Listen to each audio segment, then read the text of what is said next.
What would you do if the woman whose life you saved from a fiery crash turned out to be the CEO of the very company that crushed your dreams? Would you call it destiny or the universe's cruelest joke? This is the extraordinary true story of a single father who risked everything to pull a stranger from burning wreckage, never knowing that this one split-second decision would unravel a web of corporate rejection, hidden identities, and impossible choices. When financial desperation drives him to apply for his dream job, only to face a devastating rejection, he has no idea that the woman he rescued holds the key to his family's future in her hands. But when the truth finally comes to light, will gratitude triumph over pride? Can love bloom from deception? And what happens when a powerful enemy threatens to destroy the fragile bond they've built? Before we jump back in, tell us where you're tuning in from. And if this story touches you, make sure you're subscribed, because tomorrow, I've saved something extra special for you. The screech of tires on asphalt cut through the humid Phoenix evening like a knife. Noah Davies was cycling home from his second job at Desert Tech Solutions, a small IT consulting firm in downtown Phoenix, when he witnessed the luxury Mercedes sedan lose control on the rain-slicked curve of Camelback Road. The vehicle careened through the metal guardrails and flipped twice before slamming into a massive saguaro cactus with a sickening crunch of metal and glass without hesitation. Noah abandoned his bicycle on the roadside and sprinted toward the wreckage, his heart hammering against his ribs. 20 yards away, he could smell the acrid stench of leaking gasoline mixing with the desert air. Through the spider web of shattered windshield glass, he spotted a woman with shoulder-length black hair slumped unconsciously over the steering wheel, a thin line of blood trickling from her temple. "Ma'am, can you hear me?" Noah called out, pressing his face against the cracked driver's side window. The woman didn't respond. Her breathing was shallow but steady, and Noah's basic first aid training kicked into overdrive as he assessed the situation. The car's engine was smoking ominously, and he could hear the dangerous hiss of escaping fluids. The driver's door was completely jammed from the impact, but the passenger side looked accessible. Noah raced around the vehicle, kicking away chunks of safety glass and twisted metal. With desperate strength born from pure adrenaline, he managed to wrench open the passenger door and crawl inside the wreckage. "Ma'am, I'm going to get you out of here," he said, even though she remained unconscious. "My name is Noah. You're going to be okay." Her seatbelt had locked during the crash, and Noah struggled to find the release mechanism in the dim light. His hands were shaking as he finally managed to unbuckle her and carefully support her neck and head. She was petite, probably in her early 30s, wearing an expensive-looking charcoal business suit that was now torn and stained with blood. The smell of gasoline was getting stronger. Noah knew they had minutes, maybe less, before the situation became catastrophic. With extreme care, he managed to maneuver the unconscious woman out through the passenger side, supporting her full weight as he dragged her away from the wreckage. They had barely made it 30 feet when the Mercedes erupted in a massive fireball. The explosion knocked Noah to his knees, his arms still protectively wrapped around the woman's limp form. Heat seared his back through his work shirt, and debris rained down around them as the desert night was illuminated by towering orange flames in the flickering glow of the fire. The woman's eyelids finally fluttered open, revealing striking dark brown eyes that seemed to reflect the flames. She looked up at Noah with confusion and vulnerability that was completely at odds with her professional appearance. What happened?"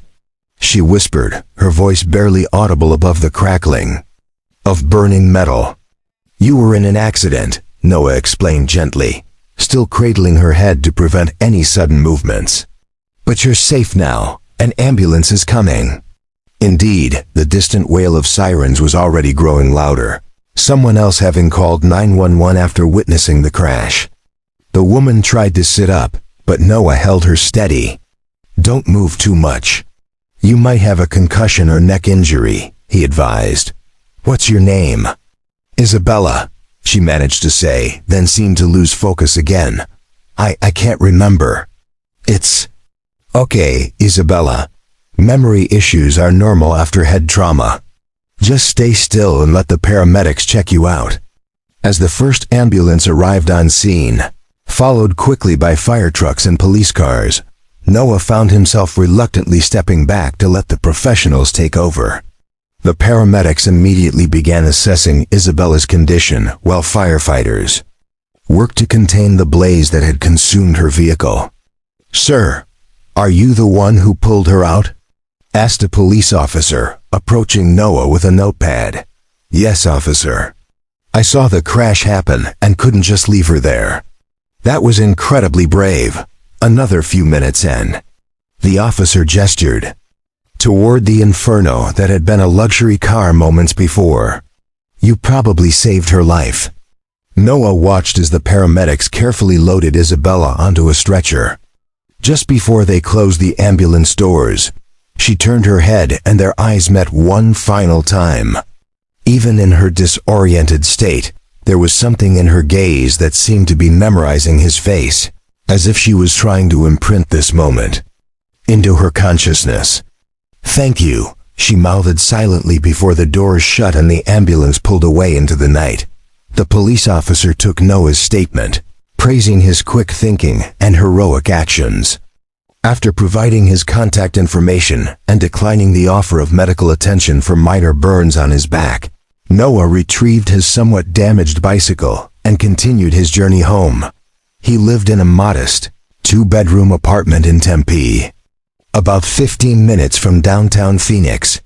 The complex was called Desert Springs Apartments, and while it wasn't luxurious, it was clean, safe, and affordable, three qualities that mattered more than anything else to a single father working 2 jobs to make ends meet. "Daddy!" 7-year-old Riley Davies came running to the door the moment Noah turned his key in the lock. Riley had Noah's same warm brown eyes and unruly dark hair, but possessed an energy and optimism that never failed to lift his spirits, no matter how exhausting his day had been. "Hey there, kiddo," Noah said, scooping Riley into a tight hug. "How was your day with Mrs. Chun?" Mrs. Chun was their elderly neighbor who watched Riley after school until Noah got home from work. "We made paper airplanes and she taught me how to fold origami cranes." "Look," Riley excitedly showed off a collection of colorful paper birds arranged on the coffee table. "Mrs. Chun says if you make 1,000 cranes, you get to make a wish." "That comes true." Noah smiled, though he could feel the weight of unpaid bills sitting on the kitchen counter calling to him. "That's amazing, Riley. Did you finish your homework?" "Most of it. I'm still working on that math worksheet about fractions, but it's really hard." "No problem. After I take a quick shower, we'll tackle it together, okay?" As Noah headed toward the bathroom, he caught sight of himself in the hallway mirror. His face was streaked with dirt and ash, his work shirt was torn in several places, and there was a redness on his neck that suggested minor burns from the explosion.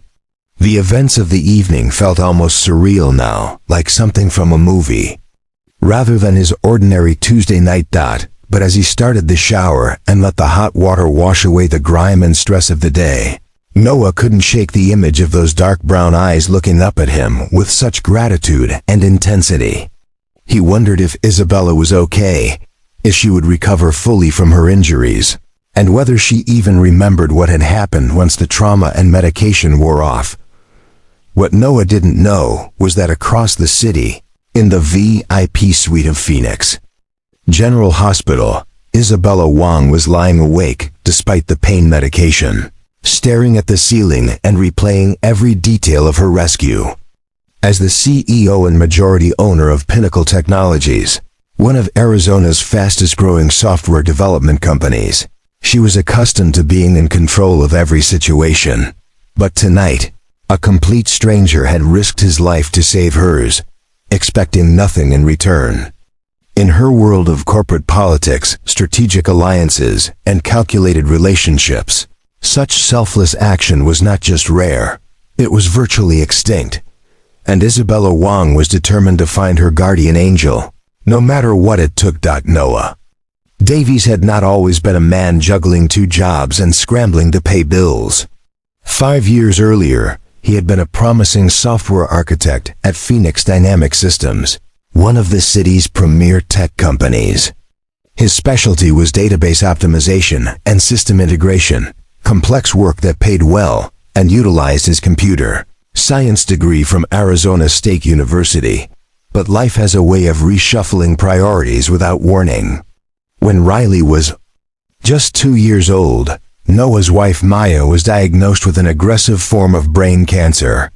The next 18 months became a blur of hospital visits, experimental treatments, and watching the woman he loved slowly fade away despite every medical intervention money could buy. Maya passed away on a quiet Sunday morning in March, leaving Noah alone with a 3-year-old who kept asking when mommy was coming home.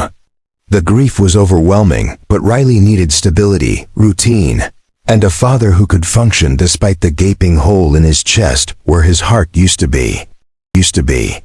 Phoenix Dynamic Systems had been understanding initially, offering bereavement leave and flexible scheduling.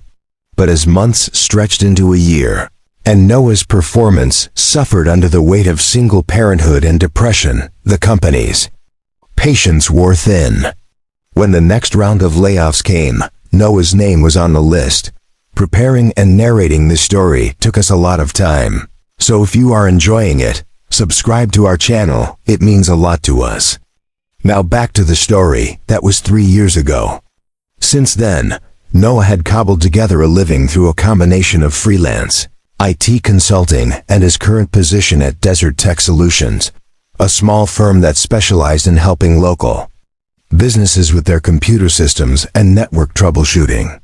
The pay was a fraction of what he'd earned before, but his boss, Elena Martinez, was a single mother herself and understood the juggling act Noah performed daily. His freelance clients included small restaurants, law offices, and retail shops.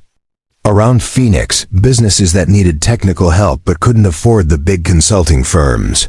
Noah charged fair rates and delivered quality work, building a reputation for reliability in a market where many freelancers overpromised and under-delivered. The problem was that even working 60 hours a week between both jobs, Noah was barely breaking even. Riley's school expenses, their apartment rent, car maintenance, groceries, and basic necessities consumed every dollar he earned. There was no cushion for emergencies, no savings account for Riley's future, and certainly no money for the kind of experiences he wanted to give his young daughter, things like family vacations, music lessons, or even regular trips to movies or restaurants. Worse still, Noah had been forced to defer his student loans for the past 2 years, and the accumulated interest was turning what had once been manageable debt into a crushing financial burden. Every month, the balance grew larger, and every month, Noah felt like he was falling further behind, despite working harder than ever. The situation had reached a critical point 3 weeks earlier when Riley came home from school with a permission slip for a science camp that cost $300. It was exactly the kind of educational opportunity Noah wanted to provide, but the money simply didn't exist. Watching Riley's face fall when he had to explain they couldn't afford, it had been one of the most heartbreaking moments of his parenthood. That night, after Riley went to bed, Noah had spent hours researching higher-paying positions in the Phoenix area. His technical skills were still sharp, and his freelance work had given him experience with a wide variety of systems and technologies. On paper, he was qualified for senior-level positions at several major companies. Pinnacle Technologies kept appearing in his searches. Founded 12 years earlier by tech entrepreneur Robert Wong, the company had grown from a small startup into one of Arizona's most successful software development firms. They specialized in enterprise-level applications for healthcare, finance, and logistics companies, exactly the kind of complex database work that Noah had excelled at in his previous career. The position that caught his attention was senior systems architect with a salary range that would more than double his current income. The job description could have been written specifically for his skill set: database optimization, system integration, project management, and client relations. Noah spent an entire weekend crafting his application, updating his portfolio with examples from his freelance work, and writing a cover letter that explained his career gap honestly while emphasizing his continued growth and dedication to the field. He submitted the application on a Monday morning with cautious optimism. This could be the opportunity that would transform their lives, giving him the financial stability to provide Riley with the childhood she deserved while building toward a more secure future. The rejection email arrived exactly 1 week later. Thank you for your interest in Pinnacle Technologies. After careful review of your application, we have decided to move forward with other candidates whose experience more closely matches our current needs. We wish you the best in your job search. The message was form letter corporate speak, devoid of any specific feedback or explanation. Noah had received similar rejections from other companies, but this one stung particularly badly because the position had seemed like such a perfect fit. He spent the rest of that day wondering what he could have done differently, what crucial element he was missing that kept him trapped in his current circumstances. Meanwhile, across town in the gleaming headquarters of Pinnacle Technologies, Isabella Wong was facing challenges of an entirely different nature. At 32, she had inherited control of her father's company 18 months earlier, when Robert Wang suffered a fatal heart attack at his desk, working late on a Saturday night as he had done countless times before. Isabella had been groomed for leadership from childhood, earning her MBA from Stanford, and spending 5 years learning every aspect of the business from the ground up. But theoretical preparation and real-world responsibility were vastly different experiences.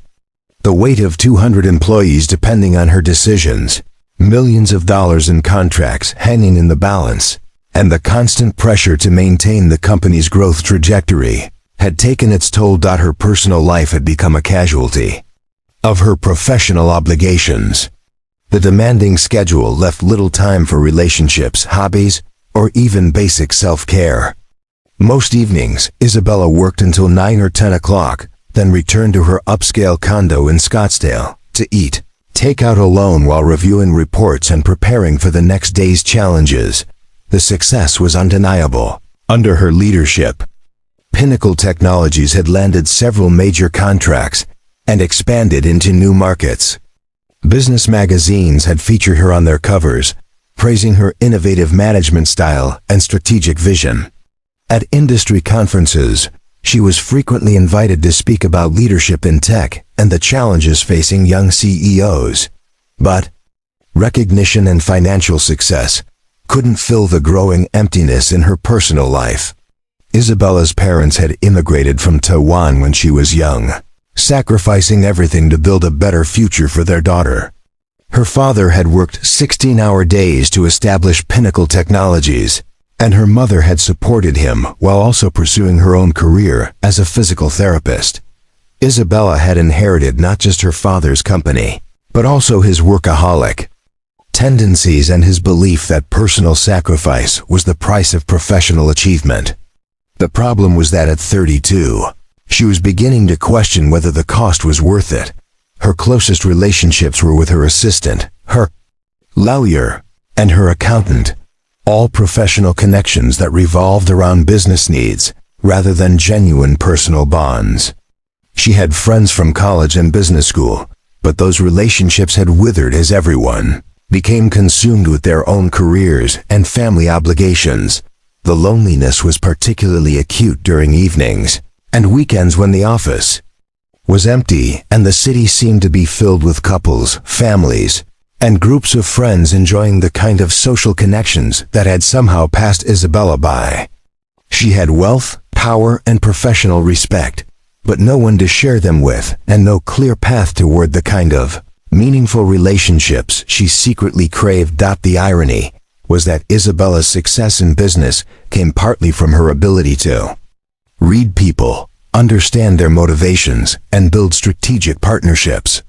But those skills seemed useless when it came to forming genuine personal connections.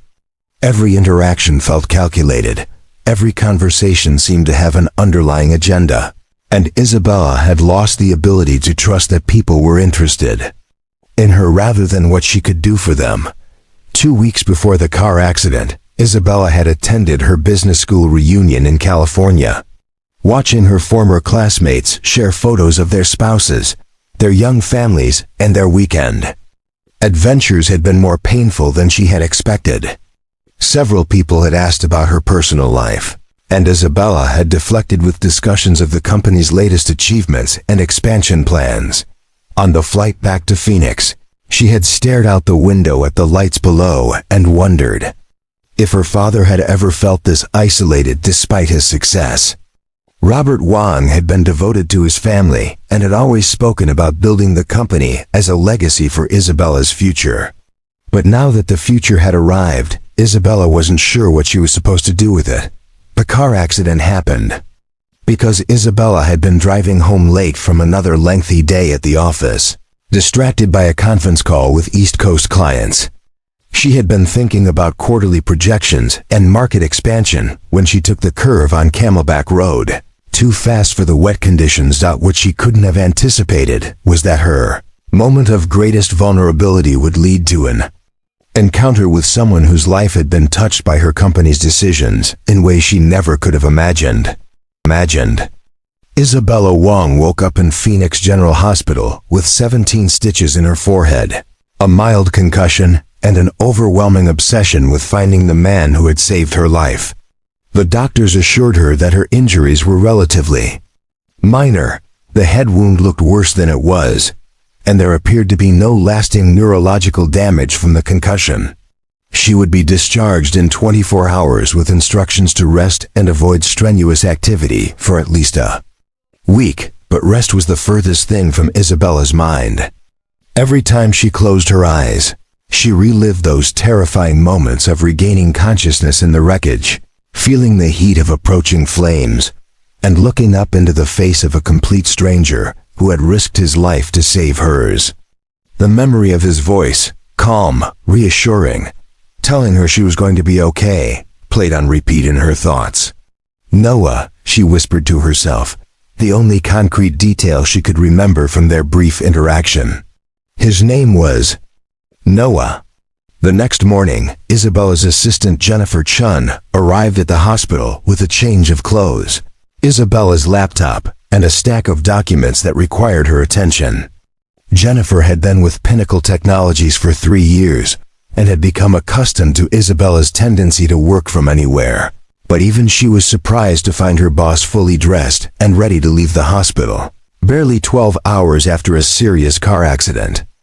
Isabella, the doctors said you need to rest.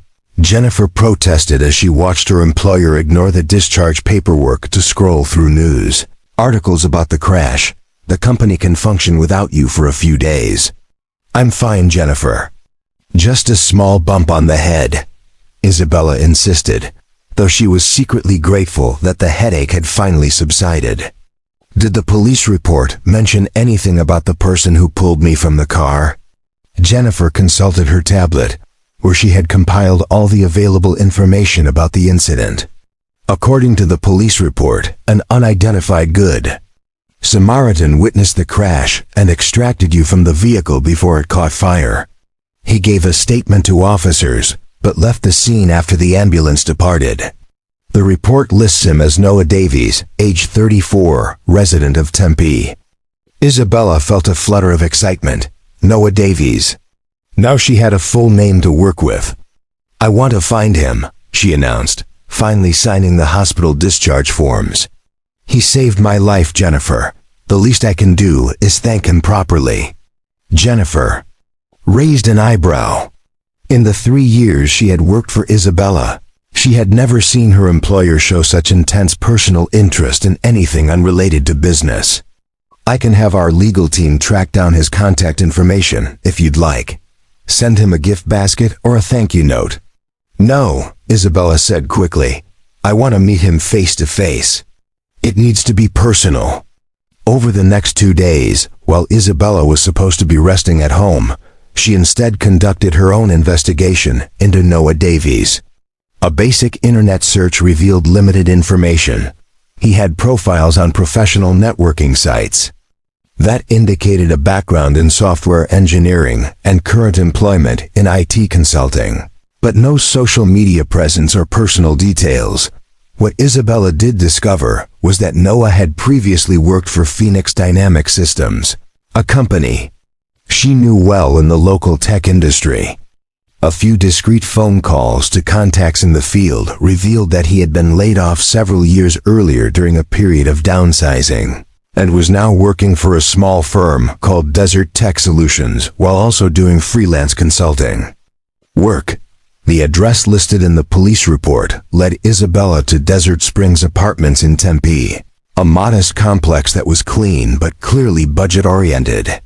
She drove by several times, trying to work up the courage to knock on his door and introduce herself, but something held her back. What was she supposed to say? Hello, I'm the woman you pulled from a burning car, and I've been stalking you for 2 days. Instead, Isabella decided on a more subtle approach. If Noah worked in IT consulting, he would likely need computer supplies, software, or technical services on a regular basis. She began researching local computer stores and repair shops, looking for a plausible way to encounter him in a professional context. Desert Tech Solutions turned out to be located in a small office building near Arizona State University, sharing space with an accounting firm and a real estate agency. The company's website was functional but basic, listing services like network troubleshooting, system setup, and small business IT support.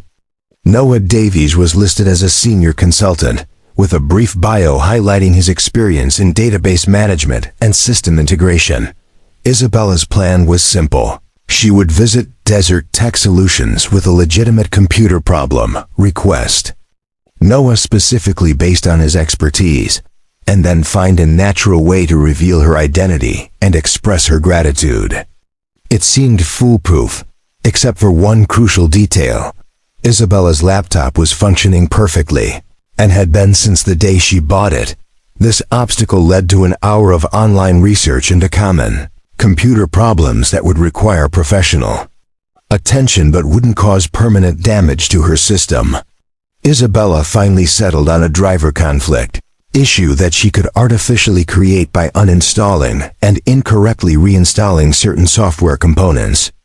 It would be annoying but fixable, and would provide a legitimate reason to seek technical support. On Thursday morning, exactly 1 week after the accident, Isabella drove to the Desert Tech Solutions office with her sabotaged laptop and a carefully rehearsed story about system slowdowns and error messages.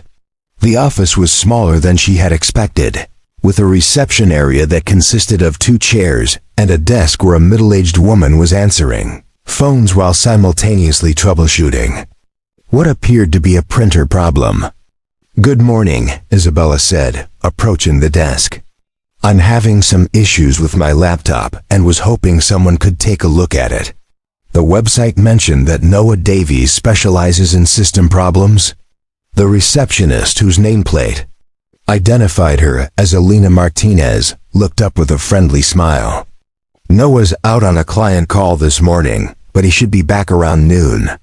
Would you like to wait, or can I schedule you for an appointment later today?" Isabella felt a momentary flutter of disappointment, but quickly recovered. "I can wait. If that's okay. This is pretty urgent for work." "Of course. There's a coffee shop next door if you want to grab something while you wait. I'll call you when Noah gets back." Isabella spent the next 2 hours alternating between the coffee shop and the Desert Tech waiting area, growing increasingly nervous about the encounter she had been planning for days. What if Noah didn't remember her? What if he thought she was crazy for tracking him down? What if the recognition was awkward and uncomfortable for both of them?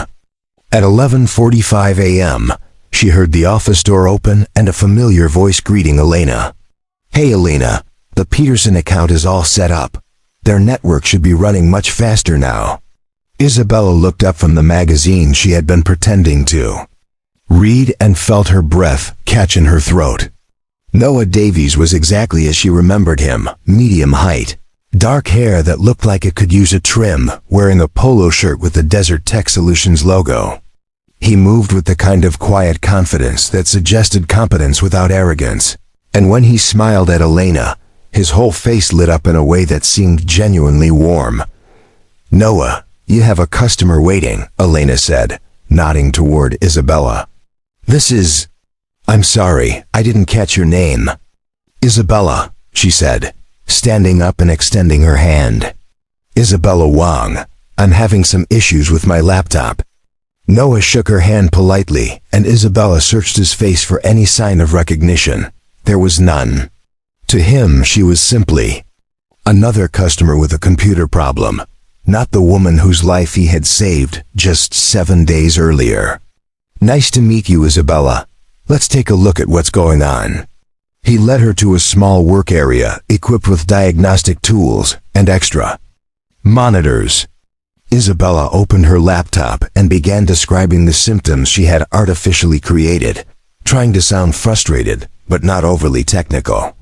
Noah listened carefully, asking clarifying questions and nodding thoughtfully as she explained the problems.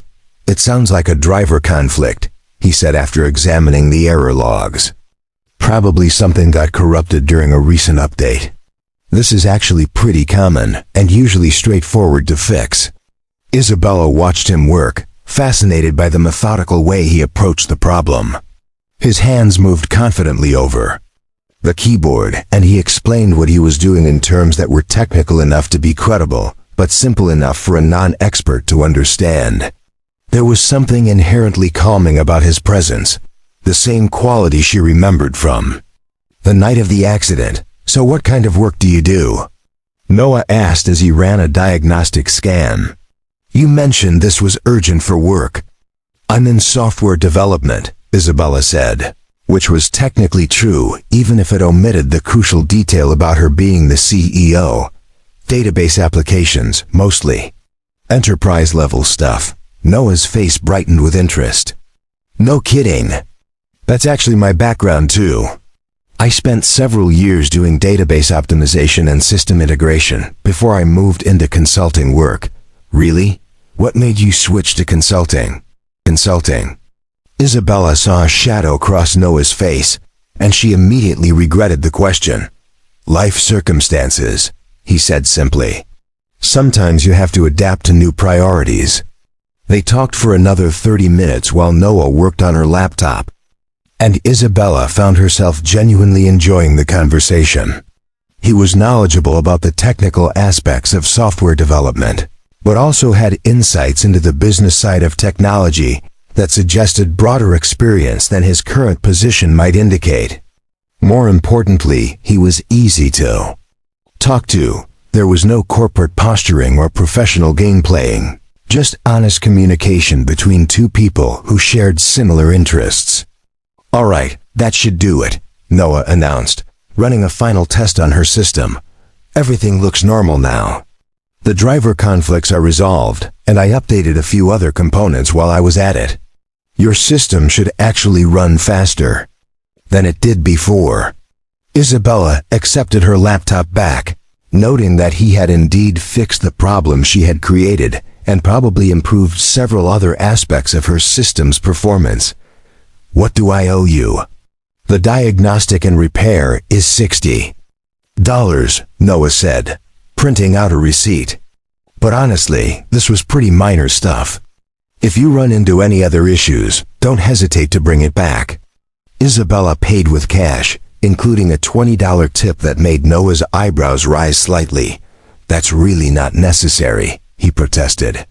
"Please," she insisted. "Good service deserves recognition." As she prepared to leave, Isabella noticed a bulletin board behind Noah's workstation, covered with what appeared to be drawings and schoolwork. One piece in particular caught her attention, a colorful drawing of two stick figures holding hands beneath a rainbow. "With my daddy is the best," written in crayon at the bottom. "That's beautiful artwork," she commented, nodding toward the drawing. Noah's expression softened immediately. "My daughter Riley drew that for me. She's 7, and still thinks I'm capable of fixing anything that breaks." Isabella felt something warm and unfamiliar stir in her chest. "She sounds wonderful. It must be nice to have someone who believes." "And you like that?" "It is," Noah agreed. "Though sometimes the pressure to live up to that faith can be pretty intense." Isabella left Desert Tech Solutions with a perfectly functioning laptop and a growing fascination with Noah Davies that had nothing to do with gratitude for her rescue. He was clearly a devoted father, skilled at his work, and possessed the kind of genuine warmth that was rare in her corporate world. More intriguingly, he seemed to be someone who had faced significant challenges and adapted with grace rather than bitterness. As she drove back to her office, Isabella was already planning her next computer problem and her return visit to Desert Tech Solutions. She told herself it was about properly thanking her rescuer, but deep down, she was beginning to suspect her motivations were more complicated than simple gratitude. What Isabella didn't know was that Noah spent the rest of the afternoon thinking about the interesting woman who had brought her laptop in that morning. There had been something familiar about her that he couldn't quite place, and her questions about his background had been more perceptive than typical customer small talk. She had seemed genuinely interested in his work and his transition to consulting, and her comment about his daughter's artwork had struck him as more thoughtful than polite conversation. For the first time in months, Noah found himself curious about someone outside of his immediate circle of work colleagues and fellow parents. Isabella Wang was clearly intelligent, successful, and attractive, but there had been something almost vulnerable in her demeanor that suggested layers beneath the professional surface. Neither of them realized that they had just taken the first step in a complex dance that would transform both of their lives in ways they could never have imagined. Over the next 3 weeks, Isabella Wang became Desert Tech Solutions' most frequent customer. She returned the following Tuesday with a networking issue that prevented her laptop from connecting to certain Wi-Fi networks. The problem was real this time.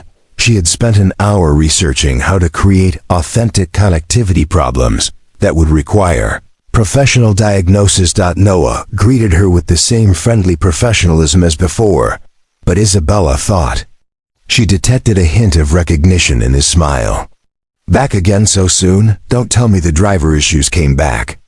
"Different problem this time," Isabella said, setting her laptop on his workstation. "Networking troubles. I can connect to my home Wi-Fi, but certain business networks won't accept my connection." As Noah examined her system, Isabella found herself studying him more closely. He wore the same style of polo shirt as before, but she noticed it was meticulously clean and pressed despite being several years old. His work area was organized with the precision of someone who took pride in his craft, and he handled her expensive laptop with the care of someone who understood its value. "Looks like your security protocols are out of sync with some network configurations," Noah explained, his fingers moving quickly across the keyboard. "Corporate networks often have stricter authentication requirements than home systems.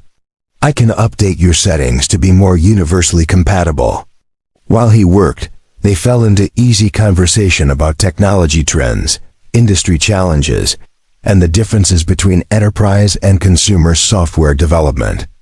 Isabella was impressed by Noah's depth of knowledge and his ability to explain complex concepts in accessible terms. It was clear that he was overqualified for basic computer repair work, which made her curious about the life circumstances he had mentioned during their first encounter.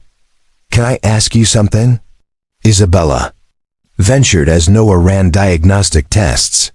"You mentioned that you used to do database optimization and system integration. That's pretty specialized work. What made you transition to general consulting?" Noah's hands stilled for a moment on the keyboard.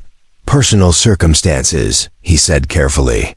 I had to step back from the corporate world for a while to focus on family responsibilities.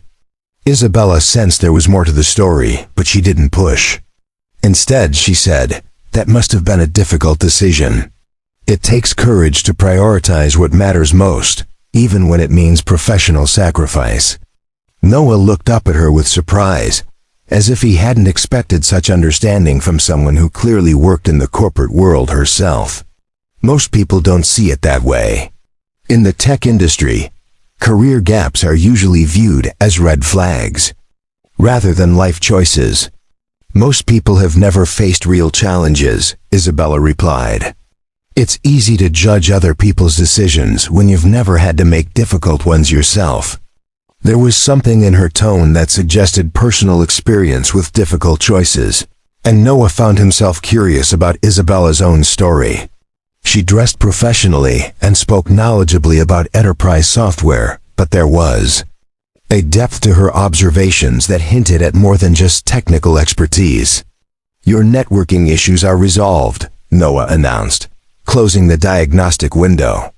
"I also took the liberty of updating your security software and optimizing a few performance settings. Your system should run more efficiently now." Isabella paid for the service with cash again, including another generous tip that made Noah uncomfortable. "You really don't need to tip so much," he protested. "This is just part of the job. I appreciate quality work," Isabella insisted. "Besides, I can afford it, and you clearly take pride in what you do." As she prepared to leave, Isabella noticed that the bulletin board behind Noah's desk had acquired new artwork since her previous visit. Another colorful drawing was pinned next to the "My Daddy is the Best" picture, this one showing two figures building what appeared to be a sandcastle. "Riley's been busy," Isabella observed, nodding toward the new artwork. Noah's face lit up with paternal pride. "We went to Tempe Beach Park last weekend." She'd never built a sandcastle before, and was fascinated by the engineering challenge of making walls that wouldn't collapse. "She sounds like she has an analytical mind," Isabella said. "Does she enjoy math and science?" "She loves problem solving," Noah confirmed. "Always asking, 'How does this work?' or 'Why does that happen?' Sometimes I think she's going to be an engineer someday." Isabella felt a surprising pang of longing at the obvious love and pride in Noah's voice. She had spent her career building technological solutions, but had never experienced the joy of nurturing a young mind's curiosity about the world. "You're lucky to have her," Isabella said softly. "I am," Noah agreed. She's everything good in my life." The sincerity in his voice made Isabella's chest tighten with an emotion she couldn't quite identify. As she drove back to her office, she found herself thinking not just about Noah, but about Riley, a 7-year-old girl who drew pictures for her father and asked engineering questions about sandcastles. Isabella's next visit to Desert Tech Solutions was prompted by a legitimate problem. Her laptop had acquired a virus from a suspicious email attachment. This time, she requested Noah specifically, and Elena Martinez scheduled her for a slot during his less busy afternoon hours. "This is what I get for being curious about suspicious attachments," Isabella said ruefully as Noah examined her infected system. "I should have known better." "Don't feel bad," Noah replied, running anti-malware scans. "These attacks are getting more sophisticated all the time. Even experienced users get caught occasionally." While Noah worked to clean her system, Isabella found herself asking more personal questions. "Elena mentioned that you do freelance work in addition to your position here. That must make for long days." "It does," Noah admitted. "But the extra income helps with, well, single parenting is expensive." Isabella felt a moment of surprise. She had assumed Noah was married, though she realized she had never seen a wedding ring. "Riley's mother isn't in the picture?" Noah's expression grew somber. "She passed away 4 years ago, cancer." The simple statement hit Isabella like a physical blow. Suddenly, Noah's career transition and his obvious devotion to his daughter made complete sense. He hadn't chosen to step back from the corporate world. He had been forced to rebuild his entire life around the reality of single parenthood and loss. "I'm so sorry," Isabella said, meaning it completely. "That must have been incredibly difficult." "It was," Noah said quietly, not looking up from the computer screen. "Riley was only 3 when Maya died. For a while I wasn't sure how we were going to manage. But kids are resilient, and somehow we figured it out." Isabella was quiet for several minutes, processing this new information.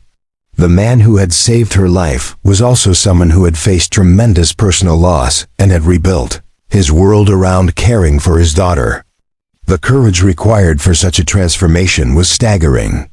"Really sounds like she's thriving," Isabella offered. "From her artwork and what you've told me about her curiosity, it's clear she's growing up in a loving environment." Noah smiled. The first genuine smile Isabella had seen since the conversation turned serious. "She's incredible. Sometimes I think she's the one taking care of me instead of the other way around." As Noah finished cleaning her system, Isabella made an impulsive decision. "I noticed you mentioned that Rayleigh enjoys problem solving. There's a science museum downtown that has interactive exhibits designed for curious kids. I've heard their engineering section is particularly good." "The Arizona Science Center?" Noah asked, his interest clearly piqued. "Riley would love that. We've talked about going, but ... He didn't finish the sentence, but Isabella could fill in the blanks. Weekend activities cost money, and single fathers working multiple jobs had to be careful about discretionary spending. "They often have community discount days," Isabella said carefully. "I think I saw something about reduced admission for families this weekend." What Isabella didn't mention was that she intended to anonymously sponsor those discount admissions herself. She had already learned that the museum offered corporate sponsorship, programs that could provide free passes to qualifying families. 2 days later, Noah received a phone call from the Arizona Science Center, informing him that he had been randomly selected to receive complimentary family passes for the weekend. The caller explained that a local business had sponsored community access days, and Noah's name had been drawn from applications submitted by area elementary schools.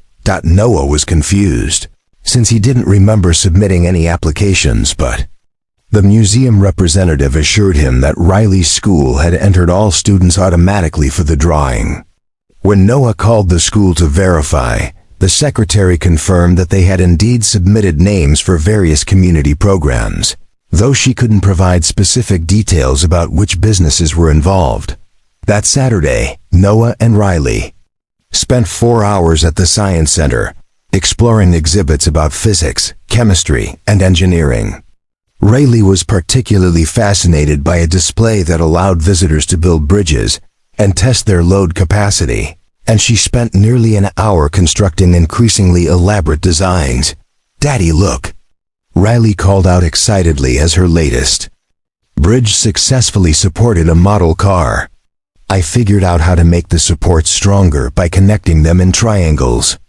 Noah watched his daughter's face light up with discovery and felt grateful beyond words for whoever had made this day possible. In the museum gift shop, Riley carefully selected a small book about famous female engineers, using her allowance money to make the purchase. "This is for when I'm older," she explained to Noah, "so I can learn how to build really big things." On Monday morning, when Isabella returned to Desert Tech Solutions with a printer connectivity issue, Noah greeted her with unusual enthusiasm. "Isabella, perfect timing. I wanted to thank you for mentioning the Science Center discount days." "Riley and I went this weekend, and she had the most amazing time." Isabella felt a warm glow of satisfaction at the joy in Noah's voice. "That's wonderful. Did she enjoy the engineering exhibits?" "She loved them. She spent hours building test bridges and learning about structural design. She even bought a book about female engineers with her allowance money." Isabella's chest tightened with an unfamiliar emotion. The image of a 7-year-old girl using her allowance to buy books about engineering struck her as both heartwarming and inspiring. "She sounds like a remarkable young lady," Isabella said sincerely. "She is," Noah agreed. "And she keeps talking about going back to see the robotics section we didn't have time for." Isabella made a mental note to investigate additional sponsorship opportunities for the museum. If Riley Davies was interested in robotics, Isabella would make sure she had access to every educational resource available. As Noah worked on her printer settings, Isabella found herself asking, what was Riley's favorite part of the visit? "Definitely the bridge building station," Noah replied immediately. "She must have built 20 different designs, testing different approaches to see which ones were strongest. She has this methodical way of trying variations until she finds the optimal solution." Isabella smiled at the obvious pride and love in Noah's voice. "She gets that analytical approach from her father, I'm sure." "Maybe," Noah said. "But she has her own way of looking at problems. Sometimes her solutions are more creative than mine would be." Isabella left Desert Tech Solutions that day with perfectly functioning printer settings and a growing fascination with the Davies family. Noah was clearly a devoted father who had sacrificed his career advancement to provide stability for his daughter after a devastating loss. Riley sounded like a bright, curious young person with the kind of problem-solving mind that could excel in technical fields if given the right opportunities. What struck Isabella most deeply was the love and pride that transformed Noah's entire demeanor whenever he talked about his daughter. In her corporate world, she had encountered many successful people, but she had rarely met someone who spoke about their achievements with the kind of joy that Noah expressed when describing Riley's bridge-building experiments. That evening, Isabella sat in her empty condo looking out at the Phoenix skyline, thinking about a father and daughter spending their Saturday exploring science exhibits together. For the first time in years, her professional accomplishments felt less important than the simple happiness she had witnessed in Noah's voice when he described Riley's excitement about engineering. Isabella was beginning to realize that her weekly visits to Desert Tech Solutions were about much more than computer repairs and expressing gratitude for her rescue. She was drawn to something she had never experienced before, a family built on love, sacrifice, and shared curiosity about the world. Isabella's fifth visit to Desert Tech Solutions coincided with an unusually slow Tuesday afternoon when she arrived with complaints about sluggish performance and random crashes. She found the office quieter than usual, with Elena Martinez handling phone calls while Noah worked at his diagnostic station. "Back again?" Noah greeted her with what had become a familiar smile. "At some point, we're going to have to discuss getting you a more reliable computer." Isabella laughed, settling into the chair beside his workstation. "Maybe I'm just hard on technology. Or maybe I'm a perfectionist who notices problems other people would ignore." As Noah began his examination of her laptop, Isabella noticed something different about the office atmosphere. The usual background hum of activity was absent, and Elena seemed to be juggling more tasks than normal. "Quiet day?" Isabella asked. "Elena's assistant called in sick, and our other technician is out on a family emergency," Noah explained. "So it's just the two of us holding down the fort. Not that I'm complaining, it gives me a chance to focus on more complex problems." As he worked, Isabella found herself observing Noah with growing appreciation for his professional competence. His diagnostic approach was methodical and thorough, and he explained technical issues in terms that were precise without being condescending. She had worked with many IT professionals over the years, and Noah's combination of technical skill and communication ability was genuinely impressive. "Can I ask you something?" Isabella said as Noah ran performance tests. "Have you ever considered returning to enterprise-level work? Your skills are clearly suited for more complex challenges than basic computer repair." Noah's hands paused on the keyboard. "I've thought about it," he admitted. "But enterprise positions require flexibility that I don't have right now. Long hours, travel, unpredictable schedules. It doesn't work when you're a single parent. With a 7-year-old. What if the right opportunity came along?" Isabella pressed. "Something that offered better compensation, but understood your family obligations?" "Those positions don't exist," Noah said with a slight smile. "Corporate America isn't known for accommodating single fathers who need to be home for dinner and bedtime stories." Isabella felt a spark of indignation on his behalf. Noah was clearly talented and dedicated, but the inflexibility of corporate culture was keeping him trapped in positions that didn't utilize his full potential. It seemed like a waste of human capital that benefited no one. "Your performance issues were caused by conflicting background processes," Noah announced, closing the diagnostic window. "I've optimized your startup sequence and cleaned up some registry problems. The system should run much faster now." As Isabella paid for the service, she noticed that Noah looked more tired than usual. His usual cheerful demeanor was intact, but there were subtle signs of fatigue around his eyes. "Long night?" she asked with genuine concern. Noah rubbed his forehead. "Riley had a rough night.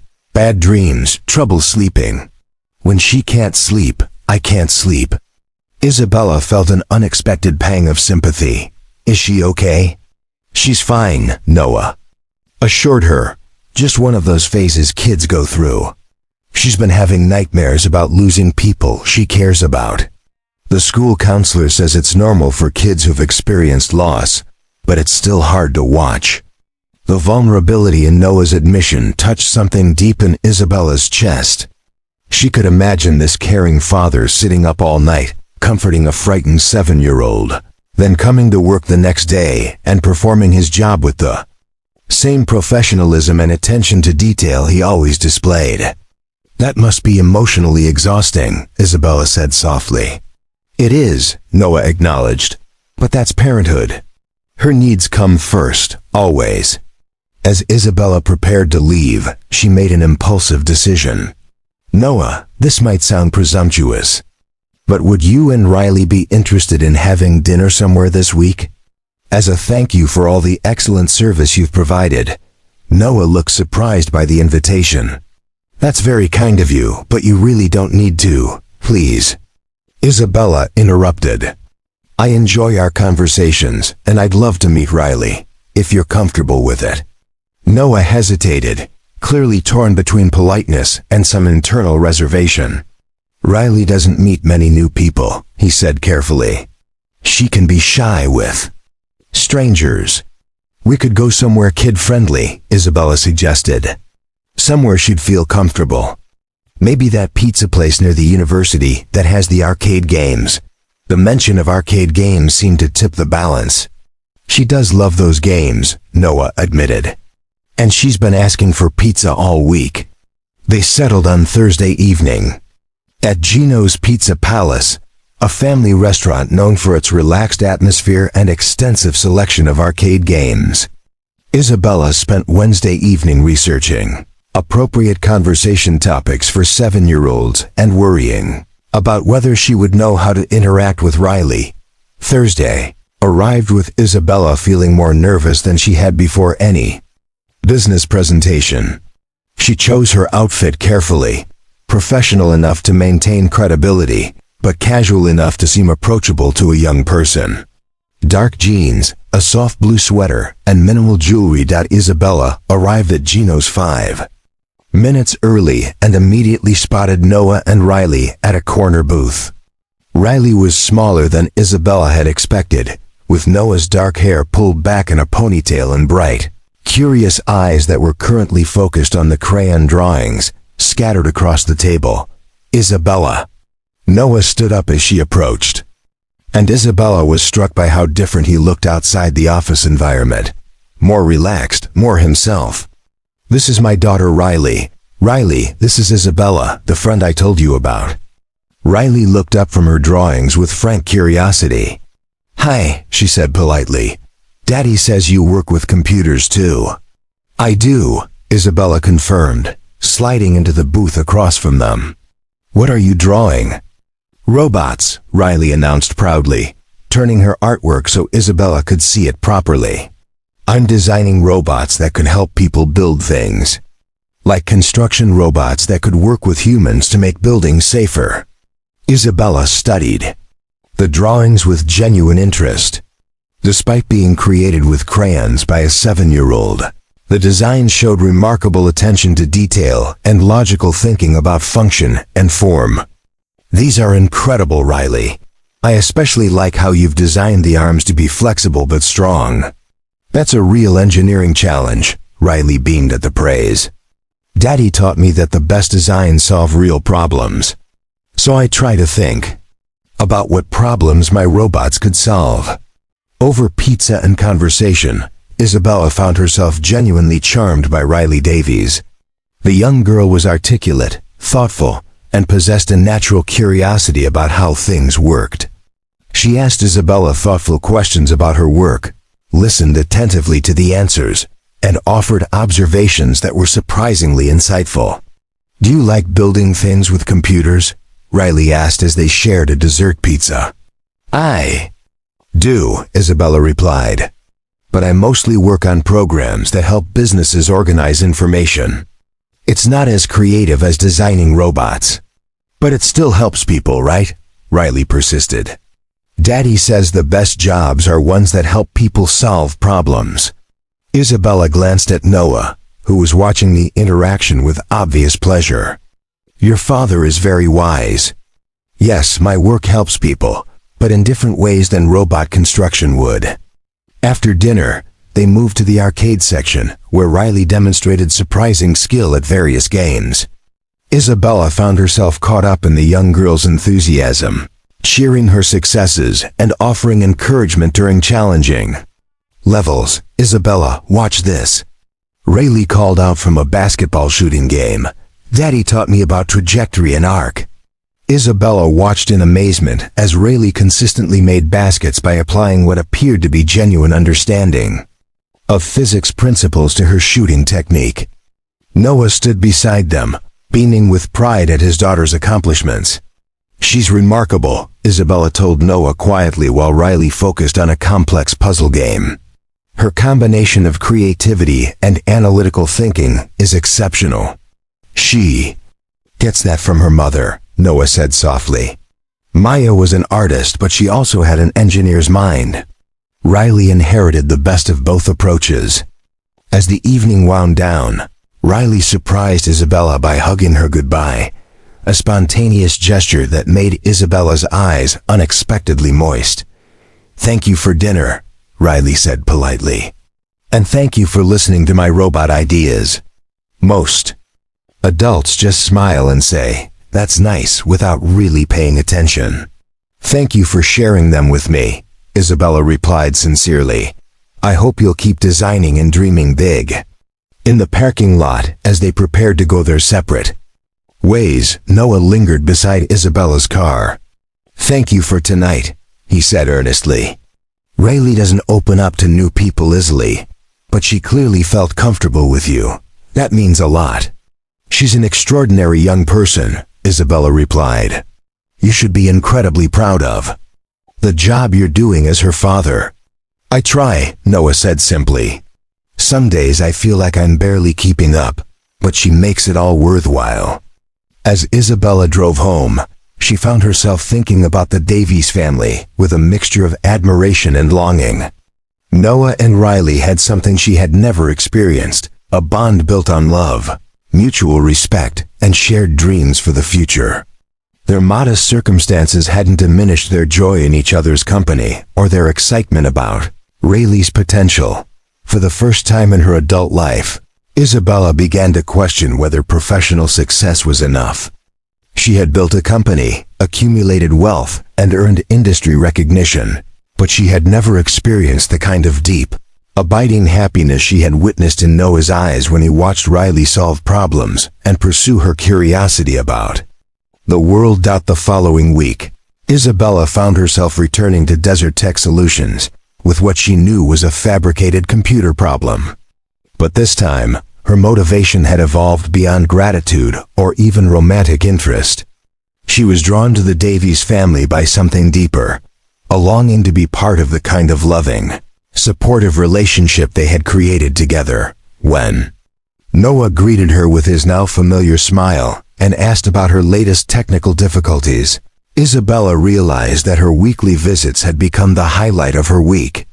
Not because of any business benefit or networking opportunity, but because spending time with Noah and hearing about Rayleigh's latest discoveries made her feel more genuinely happy than any professional achievement ever had. What Isabella didn't yet understand was that she was about to discover the true cost of the deception she had been maintaining, and that the growing bond between herself and the Davies family was built on a foundation that was far more fragile than any of them realized. Noah's world began to unravel on a Wednesday morning that started like any other. He was reviewing client files at Desert Tech Solutions when Elena Martinez approached his workstation with an unusual expression of concern. "Noah, I just got off the phone with Pinnacle Technologies," Elena said, settling into the chair beside his desk. "They're looking for freelance consultants to help with a database migration project. The pay is excellent, and I immediately thought of you." Noah looked up with interest.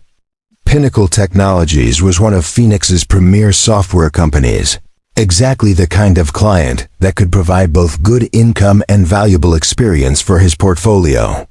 "That sounds promising," Noah replied. "What's the project scope?" "Enterprise database optimization and system integration," Elena explained. "Basically everything you specialized in before you came here." The contact person said they specifically requested someone with your background and experience level. Noah felt a flutter of excitement mixed with cautious optimism. "Did they mention how they heard about my work?" "That's the interesting part," Elena said, consulting her notes. "Apparently, someone recommended you specifically. They wouldn't say who, but the recommendation must have been very strong because they're offering premium rates without even interviewing you first." Something about the situation struck Noah as unusual, but the opportunity was too good to question.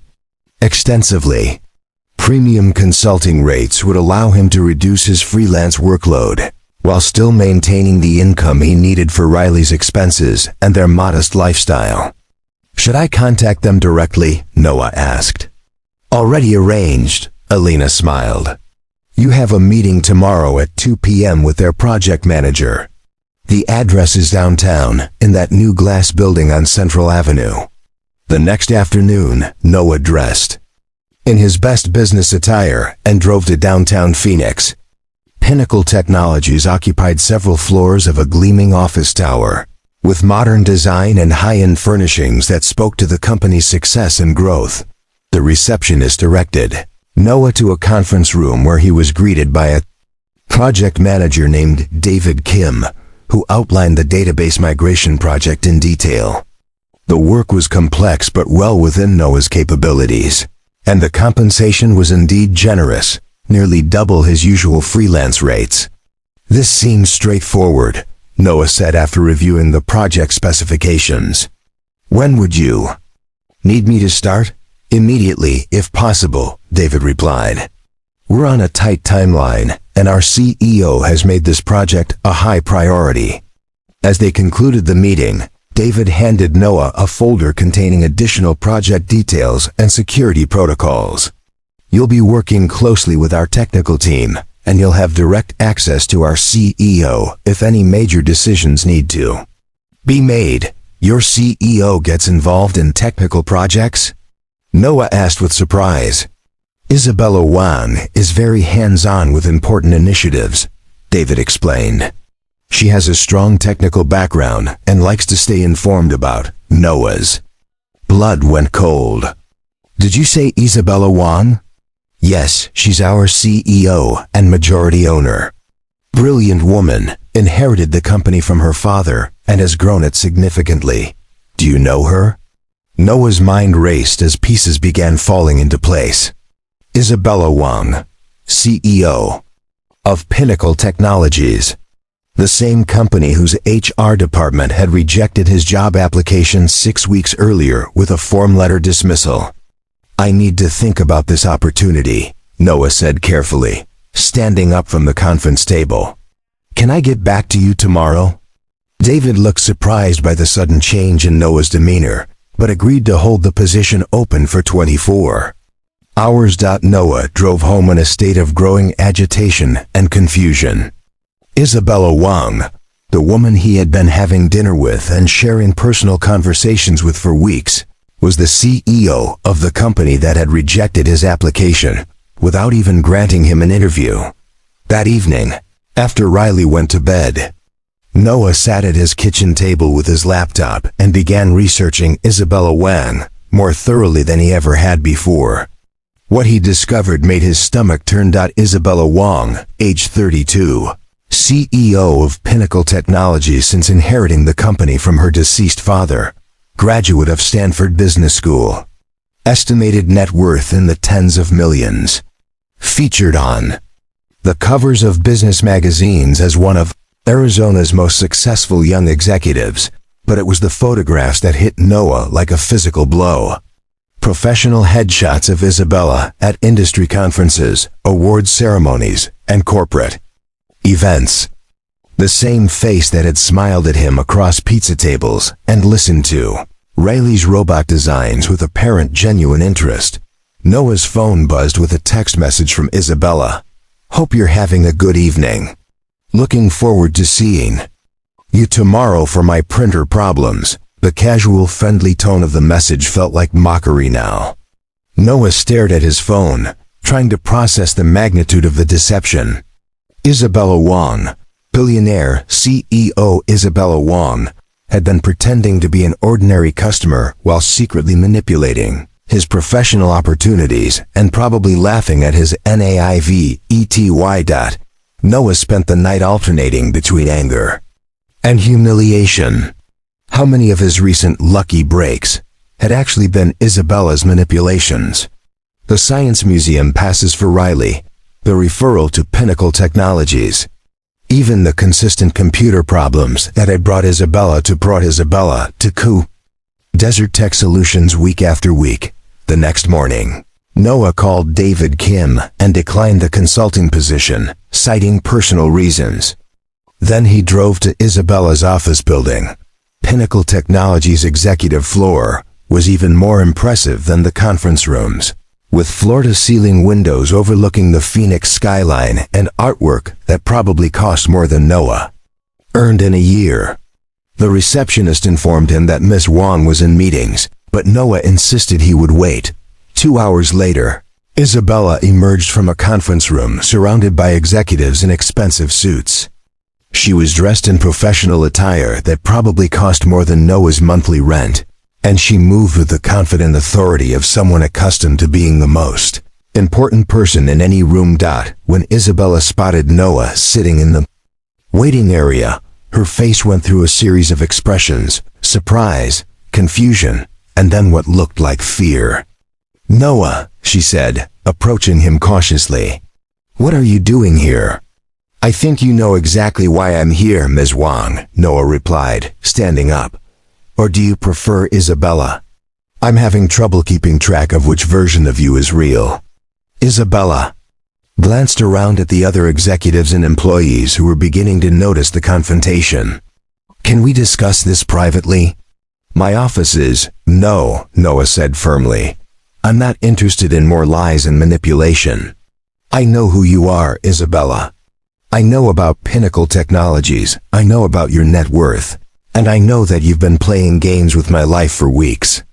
"Noah, please, it's not what you think. It's exactly what I think," Noah interrupted, his voice rising despite his efforts to stay calm.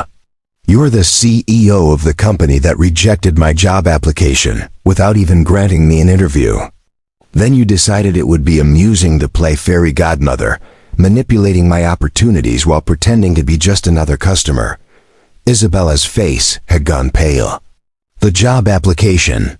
I had no idea you had applied. HR handles all applications independently. I never—" "Stop lying," Noah said harshly. "Just stop. Do you have any idea how humiliating this is? I thought you were someone genuine, someone who actually cared about Riley and me as people.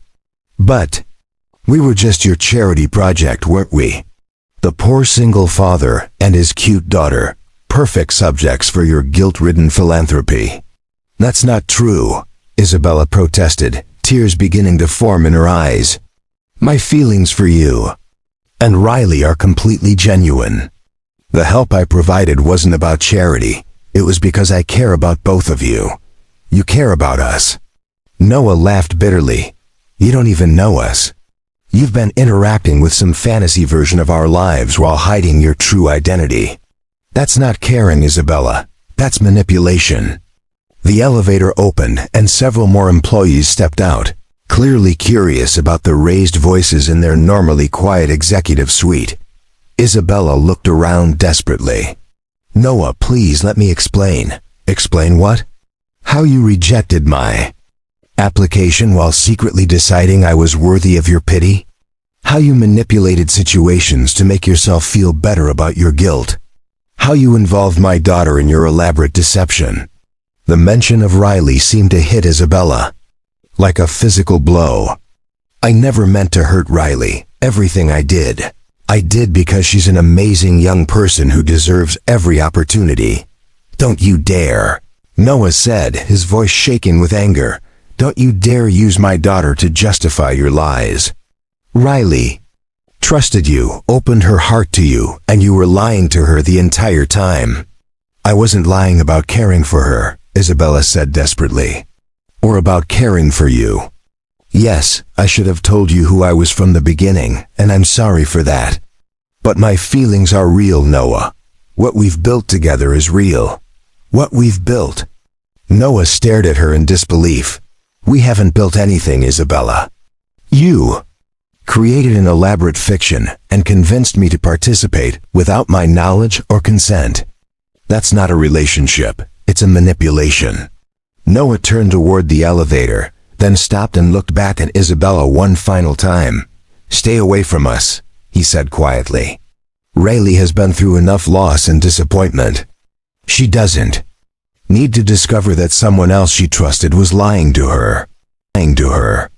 As the elevator doors closed, Noah caught a glimpse of Isabella standing alone in the executive suite, tears streaming down her face. But his anger and humiliation overwhelmed any sympathy he might have felt. That evening, when Riley asked why Isabella hadn't visited the shop recently and when they might see her again, Noah had to tell his daughter that Isabella wouldn't be coming around anymore. The disappointment in Riley's eyes was almost unbearable, but Noah was determined to protect her from further heartbreak. What Noah didn't know was that across town, Isabella Wang was sitting in her empty condo, staring at the business card David Kim had left on her desk with Noah's contact information, trying to figure out how the most genuine connection she had ever experienced had become the most painful loss she had ever endured. For 3 weeks after the confrontation at Pinnacle Technologies, Isabella Wang threw herself into her work with an intensity that worried even her most dedicated employees. She arrived at the office before dawn and stayed until well past midnight, reviewing contracts, analyzing market reports, and micromanaging projects that had previously run smoothly without her constant oversight. Jennifer Chun, Isabella's assistant, had worked with demanding executives before, but Isabella's current behavior was unlike anything she had witnessed. The woman who had once been decisive and efficient now second-guessed every decision, called unnecessary meetings, and seemed incapable of focusing on any task for more than a few minutes. Isabella, you have the Morrison Industries presentation. In an hour, Jennifer said, entering Isabella's office with a stack of documents. The marketing team is waiting for your final approval on the slides. Isabella looked up from her computer screen with red-rimmed eyes. She had been staring at the same financial report for 20 minutes, without absorbing any of the information. What presentation? Isabella asked, though Jennifer had reminded her about the Morrison meeting twice already that morning. The quarterly review for our largest client, Jennifer explained patiently. You've been preparing for this meeting for weeks. Isabella nodded absently and turned back to her computer, but Jennifer could see that her boss was nowhere near ready for such an important presentation. In desperation, Jennifer made an executive decision. "I'm rescheduling the Morrison meeting," she announced. "You're clearly not well, and we can't afford to lose our biggest client because you're not functioning at full capacity." For the first time in days, Isabella focused completely on something other than her computer screen. "You can't reschedule. Morrison Industries. That account represents 15% of our revenue. Then you need to get whatever is bothering you under control," Jennifer said firmly. "Because right now, you're a liability to this company and everyone who depends on it for their livelihood." The harsh words hit Isabella like cold water. She looked around her office at the awards on the walls, the photographs from industry, events, the expensive furnishings that represented years of professional achievement, and realized that none of it provided any comfort or meaning. Without the connection she had lost. Meanwhile, across town, Noah Davies was facing his own crisis. Without Isabella's subtle interventions, his financial situation had deteriorated rapidly. 2 of his freelance clients had terminated their contracts, citing budget constraints, though Noah suspected the real reason was his declining performance over the past few weeks. Noah's focus at work had suffered as he struggled to process his anger and disappointment about Isabella's deception. Simple tasks that he had once completed efficiently now required multiple attempts, and his usual patience with difficult customers had evaporated entirely. Elena Martinez had noticed the change in Noah's demeanor and work quality, but she attributed it to personal stress rather than any specific incident. When Noah's errors began affecting client relationships, however, Elena knew she had to address the situation directly. "Noah, I need to talk to you," Elena said, approaching his workstation on a Thursday afternoon when the office was relatively quiet. Noah looked up from a computer he had been struggling to diagnose for over an hour. "What's up?" "Your work has been suffering lately," Elena said gently. "You've always been our most reliable technician, but in the past few weeks, I've had 3 customers complain about incomplete repairs or poor service." Noah felt a flush of shame. Elena had been understanding and supportive throughout his time at Desert Tech Solutions, and he hated the idea of letting her down. "I'm sorry, Elena. I've been dealing with some personal issues, but that's no excuse." "For poor work, what kind of personal issues?" Elena asked with genuine concern. "Maybe there's something I can do to help." Noah considered telling Elena about Isabella and the humiliating discovery of her true identity, but the story was too complicated and painful to explain. "It's nothing I can't handle," he said instead. "I'll do better." Elena studied Noah's face, recognizing the signs of someone struggling with emotional distress. "Take a few days off," she suggested. "Spend some time with Riley. Clear your head and come back when you're ready to focus." Noah wanted to protest that he couldn't afford time off, but Elena was right. His current performance was helping no one. He agreed to take the rest of the week off and use the time to get his priorities back in order. That evening, Noah was helping Riley with her math homework when she asked the question he had been dreading. "Daddy, why doesn't Isabella come visit US anymore? Did I do something wrong?" Noah's heart clenched at the innocent confusion in his daughter's voice. "You didn't do anything wrong, sweetheart. Isabella just ... She got busy with other things. But she promised to help me design better robots," Riley said sadly. "And she said she wanted to see my engineering book from the museum." Noah struggled to find words that would comfort Riley without revealing the full truth about Isabella's deception. "Sometimes adults make promises they can't keep," he said carefully. "It doesn't mean they don't care about you." Riley was quiet for several minutes, working on a multiplication problem with unusual concentration. Finally, she looked up at Noah with serious eyes. "Are you sad about Isabella too, Daddy?" The perceptive question hit Noah harder than he had expected. Riley had always been unusually attuned to his emotional state, a sensitivity that had developed after her mother's death when she had learned to monitor the adults around her for signs of distress. "A little bit," Noah admitted. "But I'm okay, and you're okay, and that's what matters most."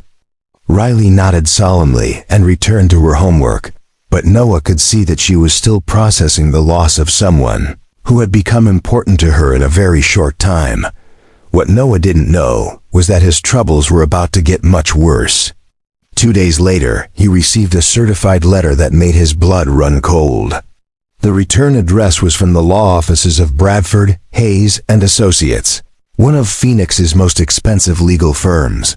The letter informed Noah that he was being investigated by the Arizona Department of Child Services for suspected neglect and inadequate supervision of his minor daughter.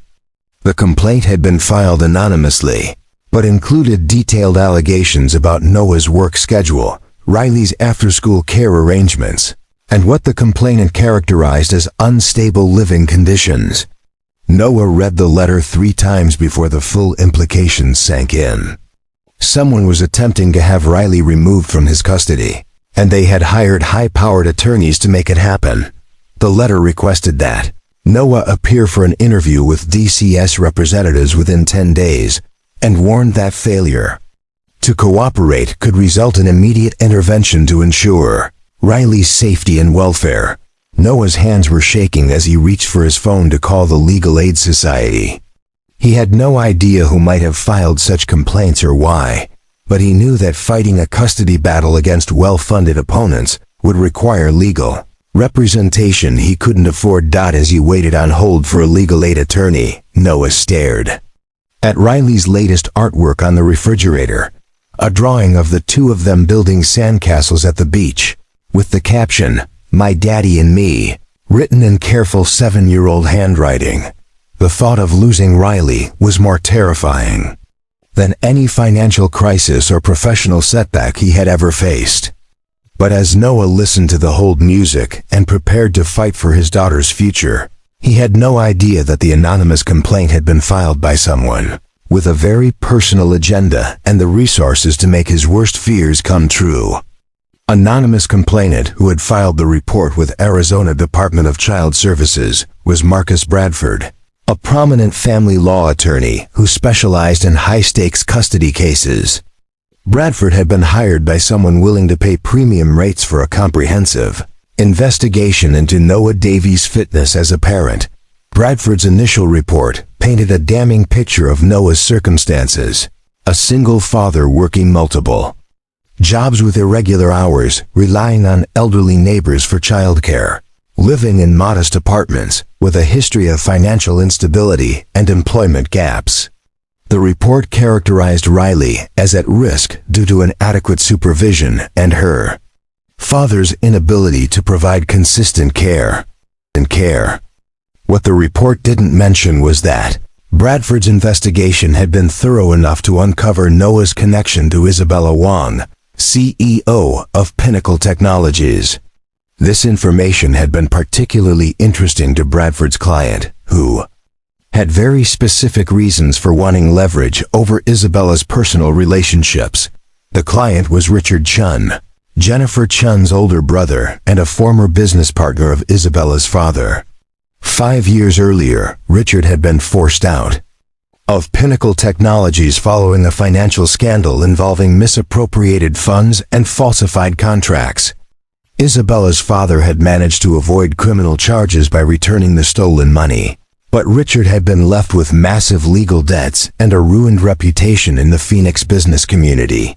Since then, Richard had spent years planning his revenge against the Wang family and looking for opportunities to damage Pinnacle Technologies.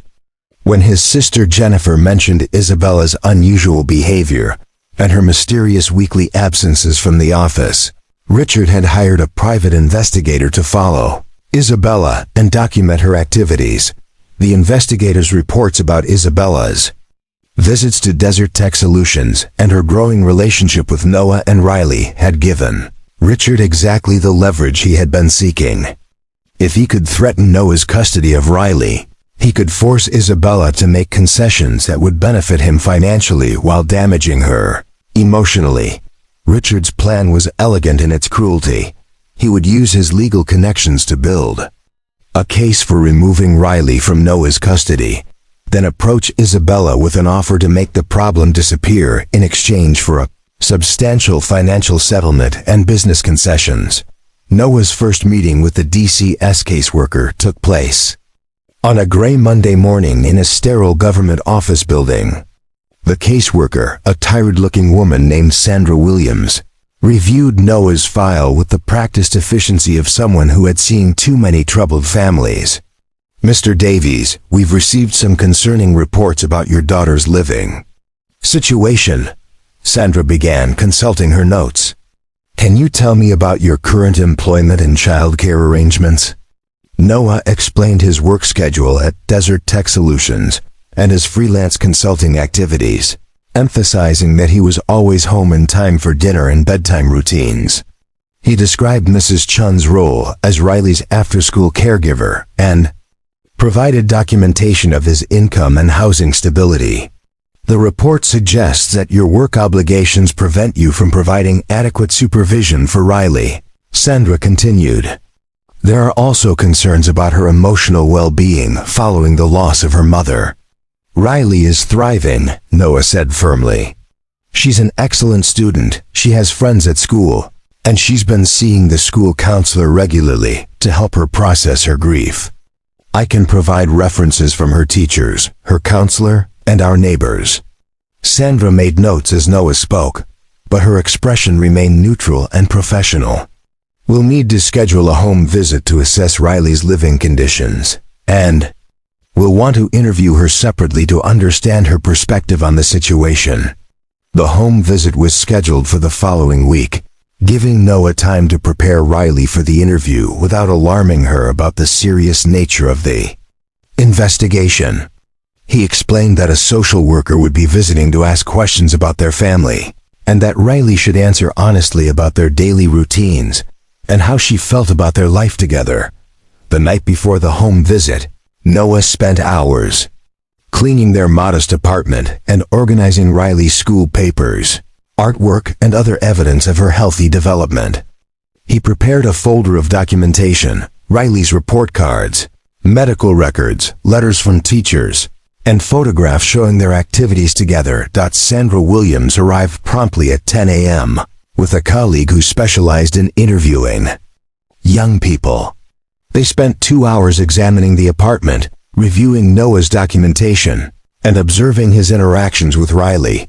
Riley was her usual articulate, confident self during the interview, describing her daily routines, her friendships at school, and her close relationship with her father.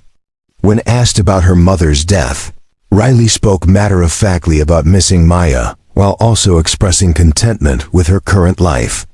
"Daddy takes really good care of me," Riley told the social workers.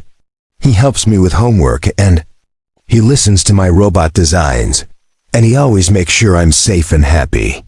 After the social workers left, Noah felt cautiously optimistic about the visit's outcome.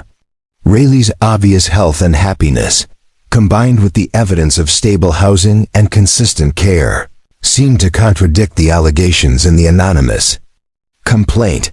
But Noah's optimism was shattered 2 days later when he received another letter from Bradford, Hayes and Associates. This time, the letter was more direct and threatening. The letter informed Noah that DCS had been provided with additional evidence suggesting that Riley was being exposed to inappropriate adult relationships and unstable emotional environments.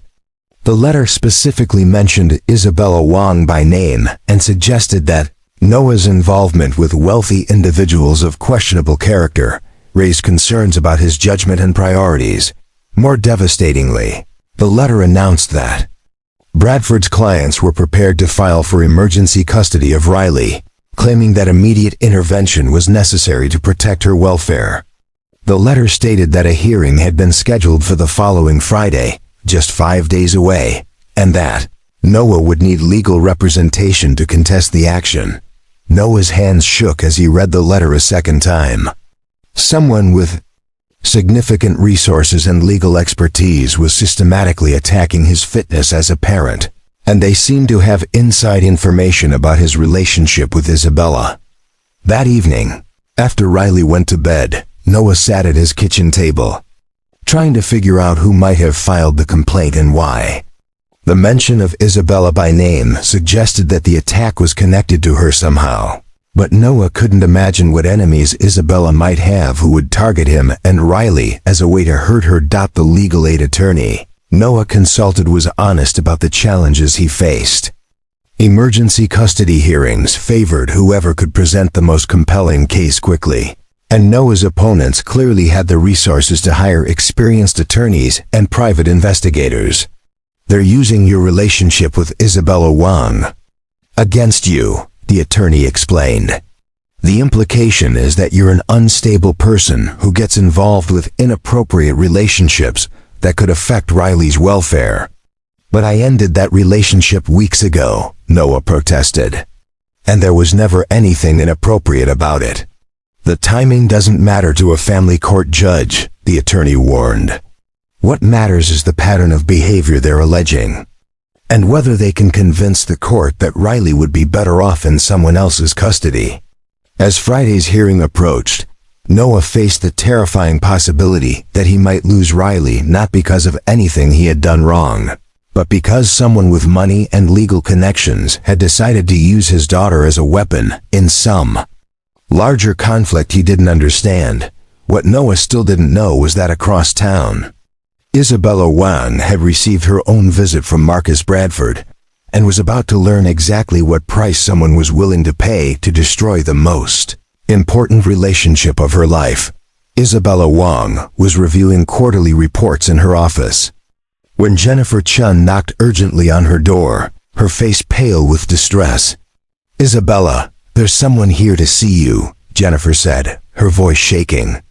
"It's my brother Richard, and he's with a lawyer.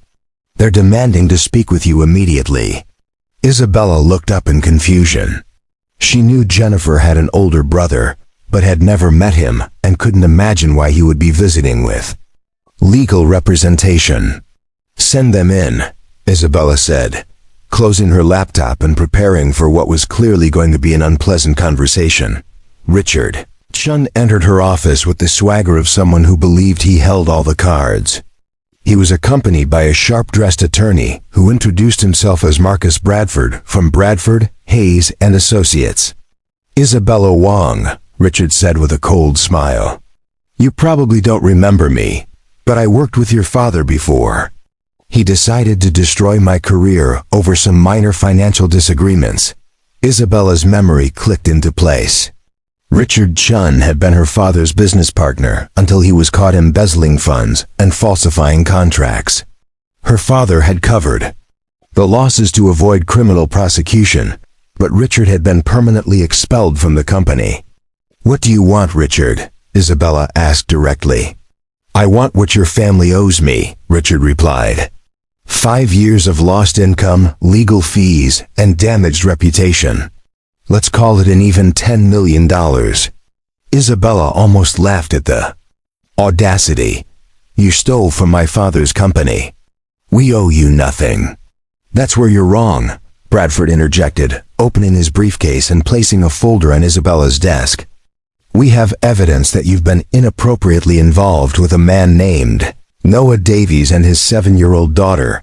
Mr. Davies is currently facing emergency custody proceedings that could result in his daughter being removed from his care." Isabella's blood turned to ice as she opened the folder and saw photographs of herself with Noah and Riley at Gino's Pizza Palace, along with detailed reports of her visits to Desert Tech Solutions. "You see," Richard continued with satisfaction, "it would be tragic if that little girl lost her father because of your poor judgment in relationships. But these custody proceedings could be made to disappear if you're willing to be reasonable about compensating me for past damages." Isabella stared at the photographs, her mind racing. "You filed the DCS complaint against Noah?" "I hired professionals to ensure that Mr. Davies' fitness as a parent would be properly scrutinized," Bradford said smoothly. "The hearing is tomorrow." Morning, and unless certain financial arrangements are made, I'm afraid the evidence will show that Mr. Davies is an unstable individual who exposes his daughter to inappropriate influences. You're threatening an innocent family to get revenge on me, Isabella said, her voice deadly quiet.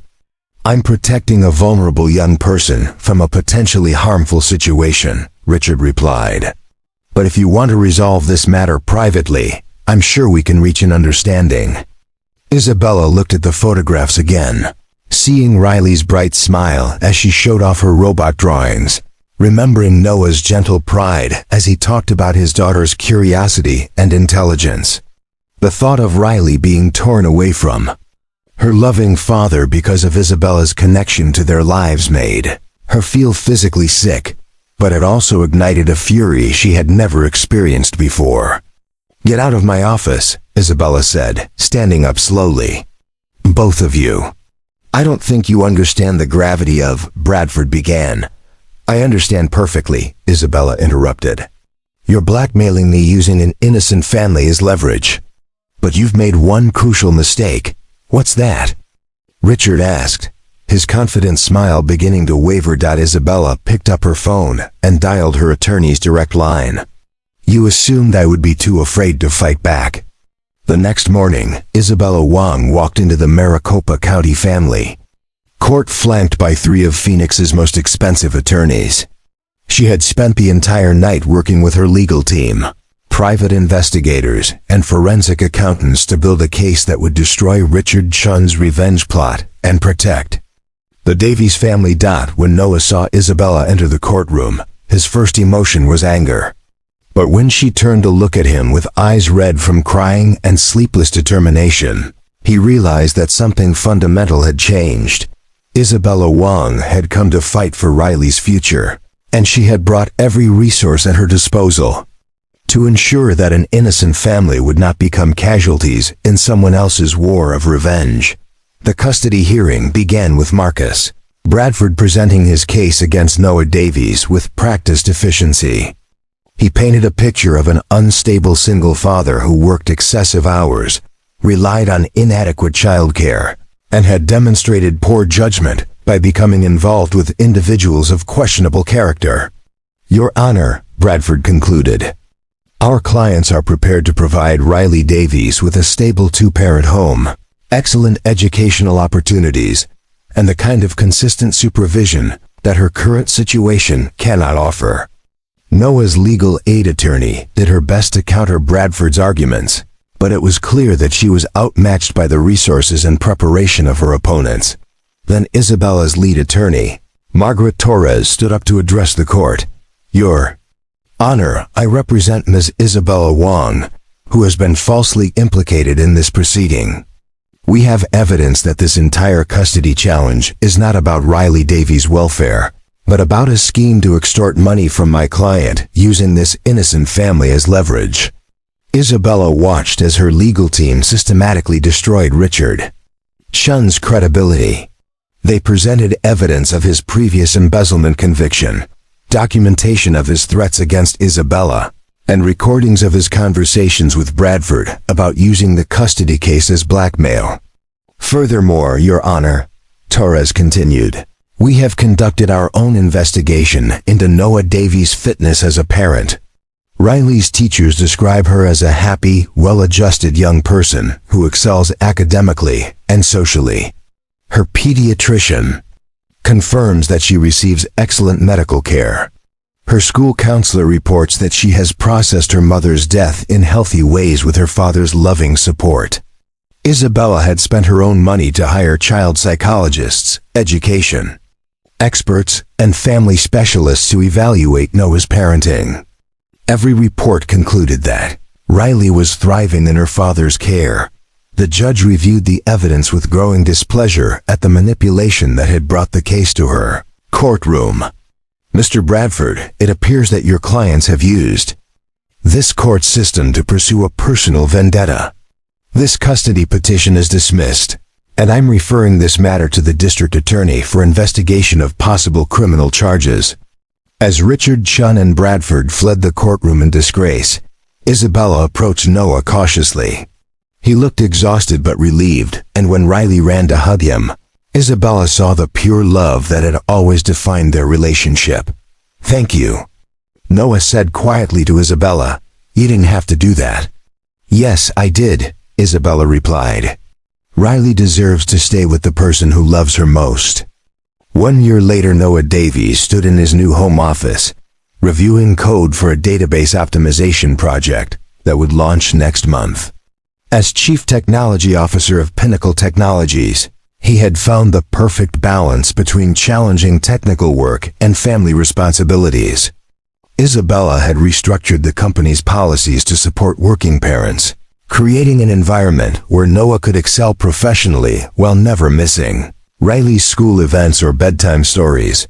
Isabella lived 3 houses down in the same Ahwatukee neighborhood, close enough for daily contact, but far enough to maintain independence while they navigated their evolving relationship.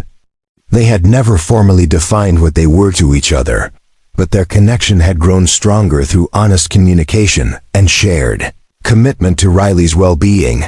"Daddy, look what I built," Riley called from the backyard, where she was constructing an elaborate fort with engineering precision. At 8 years old, she had grown more confident and curious, thriving in an environment where her intelligence was nurtured and her dreams were supported. Isabella appeared at the back gate, carrying a toolbox and wearing work clothes. Saturday mornings had become their traditional time for Riley's construction projects, with Isabella providing engineering expertise while Noah handled the more creative aspects of design. "Isabella," Riley ran to hug her. "I figured out how to make the roof stronger by using triangular supports, just like you taught me." Isabella examined Riley's work with genuine admiration. "That's excellent problem solving, Riley. You're thinking like a real engineer." As they worked together on the fort, Noah watched Isabella interact with his daughter with wonder that never diminished.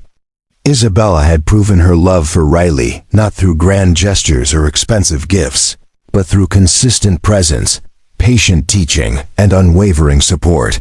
That evening, after Riley went to bed, Noah and Isabella sat on his porch swing, watching the Arizona sunset paint the sky in brilliant colors. "She asked me something interesting today," Isabella said softly. "What's that?" "She wanted to know if I was going to officially become her mom, or if we were going to keep being special family forever." Noah smiled at Riley's 8-year-old logic. "What did you tell her?" "That families come in all different shapes, and what matters most is that people love and take care of each other." Noah took Isabella's hand, intertwining their fingers with comfortable familiarity.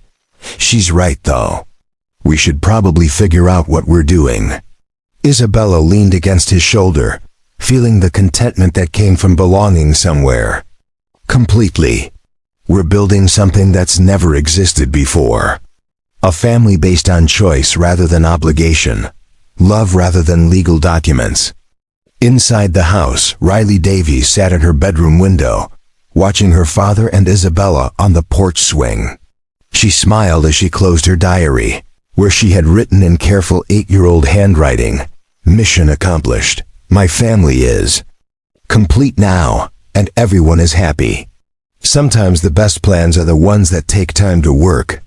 The desert stars appeared one by one above Phoenix, shining down on a family that had been formed by rescue, tested by deception, and ultimately strengthened by the kind of love that chooses to fight for what matters most. As Noah and Isabella talked quietly about dreams and possibilities, they both understood that sometimes saving someone's life is just the beginning of the story, and that the most beautiful families are the ones built by people who refuse to give up on each other, no matter how complicated the path to happiness might be. Up next, you've got 2 more standout stories right on your screen. If this one hit the mark, you won't want to pass these up. Just click and check them out. And don't forget to subscribe and turn on the notification bell so you don't miss any upload from us.